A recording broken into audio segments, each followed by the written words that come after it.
Alam mo, meron lamang akong paalala sa iyo, ha, bago tayo lumipat doon sa ano. Kasi meron akong ano may sasabihin ako sa inyo malupit. Alam mo, basahin mo yung Luke 12 verse 2 to 3. Ha? There is nothing concealed that will not be disclosed, or hidden that will not be made known.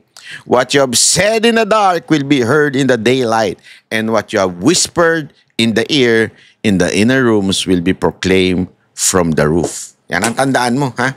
Yan ang tandaan mo. Sabi nga, ito ay nagwa-warn sa private scene, o kaya ay conspiracy will one day be exposed. Panghawakan natin pareho yan. Pati ikaw, hawakan mo yan. Kung kaya mong hawakan sa puso mo yan, hawakan mo. Ako, kaya kong hawakan ko yan. Kasi bakit? Wala naman po akong sikretong na tungkol dito sa issue na to. Wala. Ako'y nagre-react lang. Ako'y content creator lang na nagre-react at isang mamamayang Pilipino na nagsasabing, if this is true, dapat talaga kayong i-ethics complain. If this is true, you should be removed in the Senate. Yun ang sa akin, ha? Kasi, pambihira ho. And the accusation sa inyo ay hindi lang isa. Di ba? Marami pa pong sinabi si Topacio na akusasyon sa inyo. Yun nga ang kinakataka ko eh. Bakit hindi nyo kinasuhan si Topacio? Siya yung nanggahamon sa inyo. Kasuhan mo ako, libel!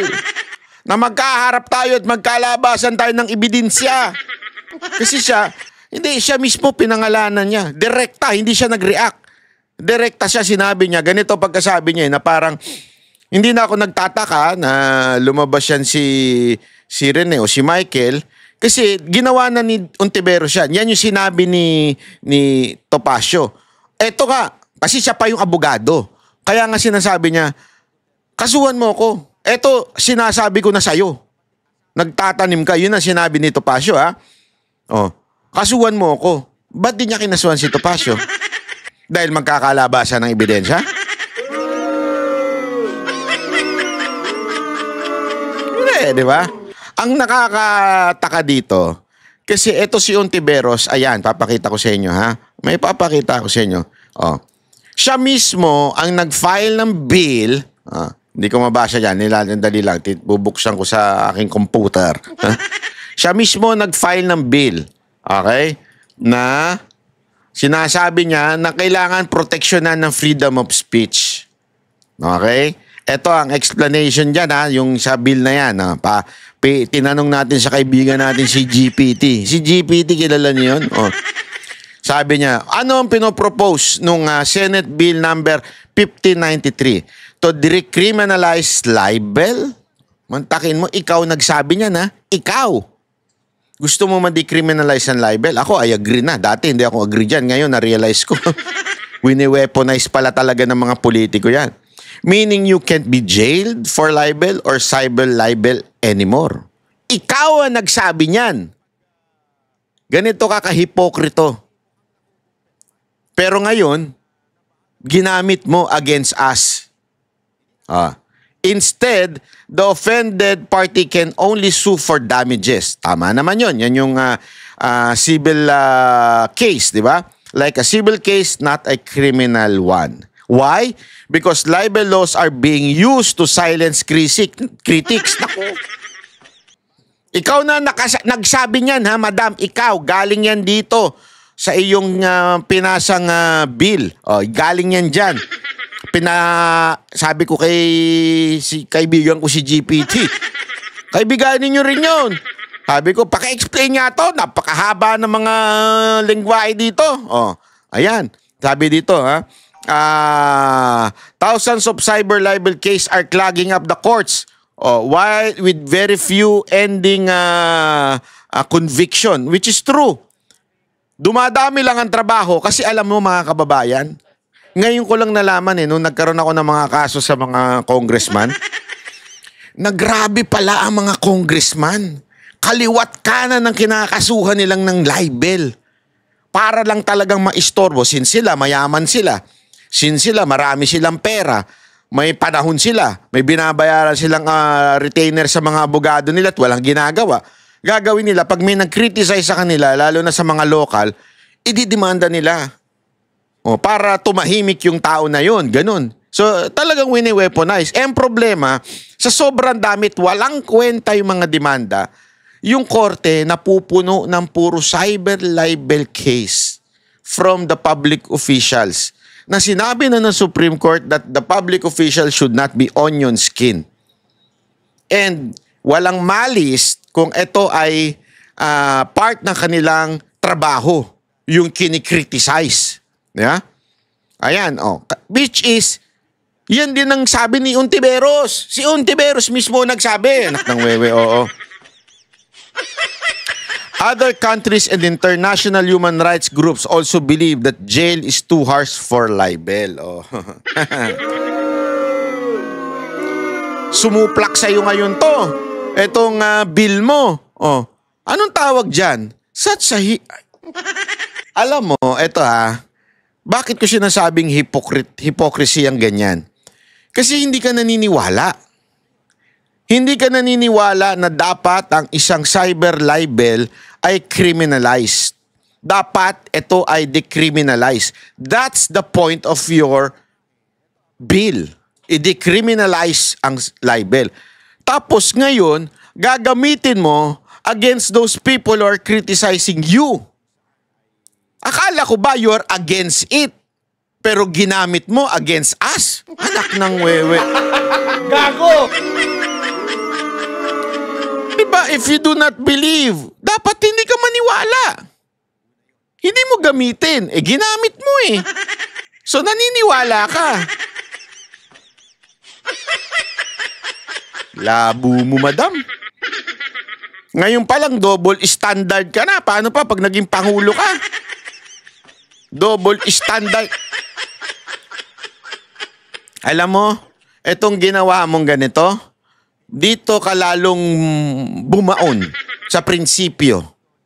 Bumaon yung prinsipyo mo dito, madam eh. Diba? Kesyo ang lakas mong bumira sa mga kalaban mo, mga political na kalaban mo o nasa kabilang side. Ang lakas mong birahin. Pero nung ikaw binira ng ordinaryong Pilipino na nagbabayad ng sahod mo through our tax, ganyan ka? How come? Hindi, di ba? How come ganyan ka? Di ba? Yun lang sa akin, hindi ko magets eh. Paano nangyari na ganyan ka? Baluktot ang prinsipyo mo. Eto nga ang sabi rin ng Supreme Court. Ayan, yan. Ano natin yan? Pag-usapan din natin ng mismong sinabi ng kataas-takasang hukuman. Ayan. Ayan. Sabi ng Supreme Court on onion skin public official, what happened? The Supreme Court ruled that public official, ito yung ginamit na doon sa bill ni Ontiveros, ito yung ginamit niyang mga example. Okay? Para i-decriminalize yung libel. Sabi dito, the Supreme Court ruled that public official must be more tolerant of criticism, especially if it is about their official duties. You won't be jailed for criticizing a public official as long as your comment is related to their work and you didn't do it with intent to harm or spread lies. Public officials should not act like onion skin celebrities who get hurt by every comment. Naku po! Celebrity ka, madam? It's not libel if you spoke the truth or express your honest opinion without malice. Yeah? Kaya nga sabi ko sa inyo ang para mapatunayan yung malice, ito, under current law, RA 10175. O yung Cyber Prevention Act, cyber libel can still lead to jail. But based on the recent SC ruling, if you criticize a public official works without malice, you should not be punished even online. At kailangan mong patunayan that yung sinabi ng tao ay may malice. Yeah. Paano mo patutunayan yun? Lahat ng sinasabi ng mga vlogger na yan, at saka yung mga vlogger na yan, hindi yan yung mga pipitsuging vlogger na mga chismosa lang, ha? Hindi, Oh, walang biro. Yung mga vlogger, yung mga dinemanda niya. Kasama pa nga dyan si ano eh. Yung abogadong, ano eh. Hindi ko kursunada eh. Kasama pa dyan eh. Ano sabi? Diba? Dapat po, patunayan yung may malis. Ang titino ng mga vlogger na yan na nagsasabi sa inyo, hindi naman po kami yung tipong ng vlogger na sabi ng aking puting ahas, ikaw ay isang bet ka, ganun. Hindi kami yung ganung klaseng vlogger. Wala, alam mo yon, yung mga ganyang vlogger, yan ang dapat talagang may malis, di ba? Kasi yan yung isa kang alputera, isa kang ganito, isa kang ganyan, binababoy mo, yan, ganun. Yan ang may malis. Bakit? Malis talaga yan eh. Wala naman, hindi part ng performing of duty, yan ang ginagamit mo para ibaba yung moral ng tao o ibaba yung kanyang honor, di ba? Yun ang malis. Pero yung sabihin na, etong pinresinta mong witness, bumaligtad, yari ka. Ano masasabi mo ngayon, Ontiveros? Walang malis dyan. Bakit? May bumaligtad naman talaga eh. It's a fact na may bumaligtad. It's a fact, it against you. Kaya nga it's a fact, nas dapat mong sumagot. Kapag sasabihin mo may malis yun? Anong klase ka? Hindi, di ba? Baka sabihin nyo, bakit inano siya ng abogado niya?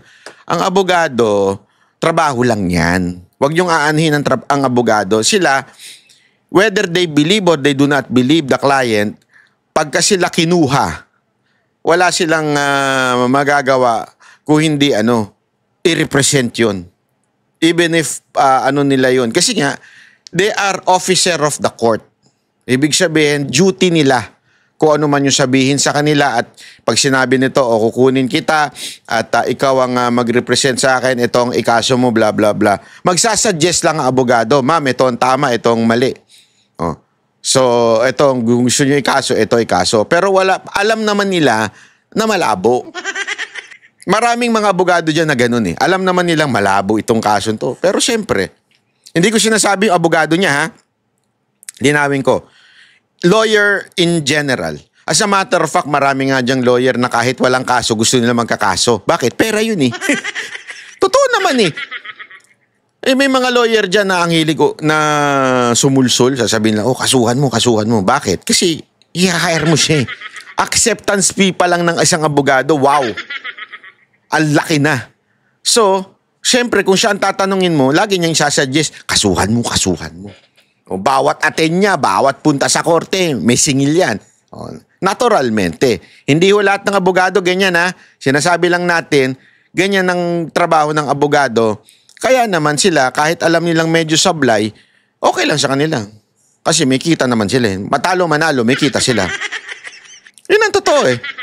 Diba? Real talk lang. So, anong ibig ko lamang sabihin? Dito, lumalabas talaga ang hypocrisy ni Madam Risa. Sad to say, no? Isa pa, bakit hindi mo kinasuhan si Dada na panayang mura sa'yo? Natatakot ka sa katawan niya? Ayan, no? Partiyan talaga ng takot ka sa kanya, madam? Kasi pag ito ba naman nasa kanto, nakatayo? Tsaka madam, dapat ito yung mga ito kasi yung bagay sa sa kulungan yung mga ganda. Hoy, wag kang ganun, banat ba? Porket may tato, bagay sa kulungan? Hindi. Biro-biroan lang namin yan. May tattoo rin naman po ako, napakarami ko rin naman tattoo, di ba? Binibiro ko lang. Pero yan yung mga ganun eh. Yung mga napapanood natin sa mga documentary sa Amerika, ganyan yung mga nakakulong. Yan ang bagay sa kulungan, madam. Ba't di nyo sinama yan? Unfair naman. Mga kababayan ha, eto makikiusap lang ako. Ngayon lang ako makikiusap sa inyo. Wag nyo nang sabihin ito na binlag ko ito ha, kay Boss Dada. Yan po pala si Boss Dada. baka demanda ako ng cyber libel niyan. Sabihin niya, yan ang defamation. Yan ang walang kinaugnayan sa aking trabaho. Bakit pati yung tattoo ko tsaka yung Hindi, nakukita lang ako sa tattoo niya. Mantakin mo, nagpatattoo siya hanggang hita. Oo. Sino kaya nagtattoo dyan? Siguraduhin mo lang ang nagtattoo dyan, hindi komblo ha. Hindi Barbie. Kasi kasingit-singitan mo, tinatatuan ng gano'n. Naku, baka gumaganon-ganon yung nagtatato. Asan? Asan kayo talaga? Wag ganon. Sama ng ugali ninyo talaga mga ano. Anyway, alam mo mga kababayan,